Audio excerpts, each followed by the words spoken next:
రైతులందరికీ నమస్కారం అండి. ముఖ్యంగా మామిడి తోట రైతులు ఎవరైతే ఉన్నారో మామిడి రెడీ అయిందా లేదని తెలుసుకోవడం ఎట్లా అనేది చాలామంది కన్ఫ్యూజన్ ఉంది, ముఖ్యంగా ఆర్గానిక్ ఫార్మర్స్కి.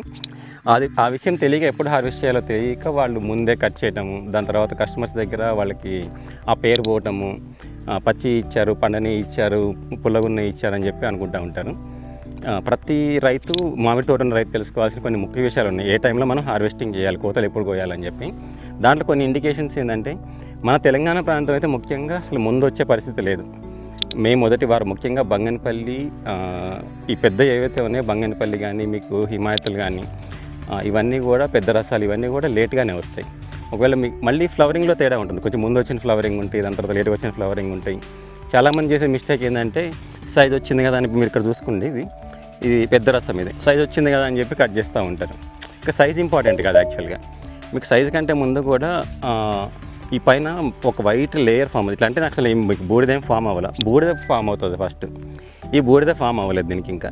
దాని తర్వాత స్టెమ్ అంతా ఎండిపోతూ ఉంటుంది. ఇప్పుడు మీకు దగ్గరగా చూస్తే, ఇంకొంచెం దగ్గరగా చూస్తే ఈ ఐస్ ఉన్నాయి చూసారా, ఈ ఐస్ ఇంకా చాలా బ్రాడ్ అయిన అవుతాయి, పెద్దగా అవుతాయి.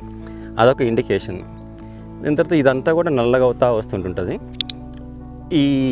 ఈ కలర్ కూడా ఏమవుతుందంటే పండిన కలర్ మారుతూ ఉంటుంది, అదొక ఇండికేషన్.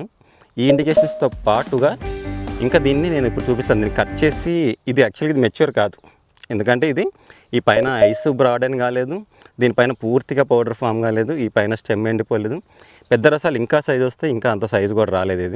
ఇది మీకు కట్ చేసి చూపిస్తాను. దీంట్లో కట్ చేసిన తర్వాత కొన్ని ఇండికేషన్స్ ఉంటాయి. ఇప్పుడు ఏప్రిల్ 23 ఈరోజు 2026. ఇంకా ఇప్పుడు మీకు ఇది మెచ్యూర్ కాలేదని తెలియడానికి చూడండి, ఇట్లా తీస్తుంటేనే జీడి కారుతుంది కదా, ఇంత జీడి రాకూడదు. ఆ స్టెమ్ అంతా ఎండిపోతే మీకు ఏమవుతుంది అంటే, ఇది చర్మం మీద పడినా కానీ సెన్సిటివ్ స్కిన్ వాళ్ళకి కాలిపోతుంది. ఇంత రాకూడదు, చూడండి ఎంత కారుతుందో, ఇంత రావద్దు. మీకు స్టెమ్ అంతా ఎండిపోతే ఏమవుతుందంటే ఇంకా అది రెడీ టు హార్వెస్ట్ అనమాట. ఇంత శాప్ అనేది దీంట్లో నుంచి రావడం జరగదు, ఇది చాలా వస్తుంది. అంటే ఇదొక ఇండికేషన్, ఇది పండలేదు అని చెప్పడానికి. సో మళ్ళీ దీన్ని ఈ విధంగా మనం ఇట్లా కట్ చేస్తాం కదా. ఇప్పుడు ఇది చూడండి మీరు, ఇది ఇట్లా మనం కట్ చేసినప్పుడు ఇట్లా చూస్తే, ఇది యాక్చువల్గా పండిన తర్వాత మీకు చెట్టు మీదనే సెమీర్ అయిపోయింది అనుకుందాం అనుకోండి, అంటే పాకానికి వచ్చిందంటే ఈ కలర్ మారిపోతుంది, కొంచెం అని ఎల్లోకి వస్తుంది. ముఖ్యంగా కేసర్లు, దశేరీలు, చిన్న రసాలు లాంటివి ఏమవుతుందంటే చాలా మనకి ఆరెంజ్ కలర్ అంటాం కదా, ఆరెంజ్ పండు ఆరెంజ్ కలర్కి వస్తుంది. కొన్నిటికి కొంచెం పసుపు కలర్కి, ఎల్లో కలర్కి వస్తూ ఉంటుంది. సో ఇది కాలేదు, మీకు ఈజీగా తెలిసిపోతుంది ఇది కాలేదు అని చెప్పి. ఆ కలరు రాలేదు, దీన్ని తింటే కూడా నాకు తెలిసి ఫుల్గా ఉంటుంది. ఇది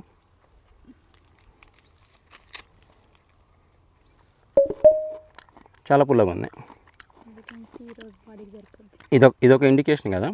దీని తర్వాత ఇప్పుడు టెంక చూడాలండి. మీరు టెంక చూస్తే టెంక ఫామ్ అయిందా లేదా అని చూడాలి. టెంక ఫామ్ కాలేదు, ఇచ్చిన టెంక కూడా కట్ అయిపోతుంది. యాక్చువల్గా ఇట్లా రాకూడదు, టెంక ముదరాలి. మీకు టెంక మీద ఇట్లా కుచ్చితే రివర్స్ రావాలి యాక్చువల్గా. ఇది ఇంకా టెంకనే ఫామ్ కాలేదు, అంటే ఇది ఈజీగా ఇంకొక 3 వీక్స్ పడుతుంది డెఫినెట్. మీకు టెంకే కాలేదు ఇంకా. మీకు పైన చూస్తుంటే ఎంత పెద్దగా ఉందో. వీటి కార్బైడేస్ ఇచ్చేస్తూ ఉంటారు మనకి. ఈ విధంగా చూసుకోవాలండి రైతు మిత్రులు. ఈ విధంగా చూసుకుంటే ఏమవుతుందంటే, మీరు ఎర్లీ మెచ్యూర్ కాకుండా, పాకానికి రాకుండా కట్ చేసేదాన్ని మంచి రేట్ వస్తుంది. మీరు మాకు మంచి పాకానికి వచ్చిన కట్ చేసి కస్టమర్కి ఇస్తే మంచి రేట్ వస్తుంది మీకు. ఇంకొక సైంటిఫిక్ మెథడ్ ఏంటంటే, దీన్ని రిఫ్రాక్టోమీటర్లో చూపించాను. నా ప్రతి వీడియోలో, చాలా వీడియోలో చూపించాను. Refractometer is scientific method. అంటే దాంట్లో మనం స్వీట్నెస్ ఎంత ఉందనే చెప్తుంది. అది బ్రిక్స్ అంటాం దాన్ని. బ్రిక్స్లో మామూలుగా సెంటిగ్రేడ్ అంటాం మనం, ఫీవర్ వస్తే చెక్ చేసుకునేది. దీన్ని బ్రిక్స్లో చూద్దాం. బ్రిక్స్లో అనేది కనీసం మనం చెట్టు మీద కట్ చేస్తున్నామంటే 12 నుంచి 15 ఉండాలి బ్రిక్స్. అప్పుడు మాత్రమే అది రెడీ టు హార్వెస్ట్ అనమాట. దీనికి ఎంత ఉందో చూద్దాం. నా ఎక్స్పీరియన్స్లో ఇది ఒక 3-4 కూడా దాటదు ఈ రిఫ్రాక్టోమీటర్లో. రిఫ్రాక్టోమీటర్లో చూసేటప్పుడు టెంక దగ్గర నుంచి మీరు ఇట్లా కట్ చేసి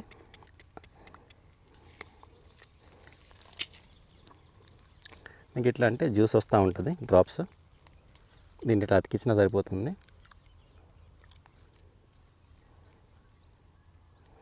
అయితే మన ఇంట్లో నిమ్మకాయ పిండుకునే దాంట్లో ఉంటే కనుక క్రష్ చేస్తే వస్తుంది. చూద్దాం ఇప్పుడు.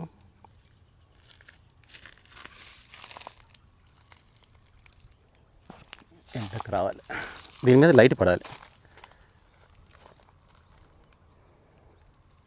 ఇది 5 ఉందండి రిఫ్రాక్టోమీటర్ మీద రీడింగ్.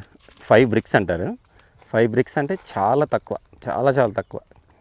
15 రావాలి మనకి. చెట్టు మీదనే 15 వస్తేనే అది షుగర్ లెవెల్ కంటెంట్ బాగున్నట్టు. మనకి పండిన తర్వాత 25 అవుతుంది. సో దీనికి ఇట్లాంటి మ్యాంగో ఈజీగా ఇంకొక 3 వీక్స్ పడుతుంది అనమాట. ఇది రెడీ కావాలంటే 2 to 3 వీక్స్ ఈజీగా పడుతుంది.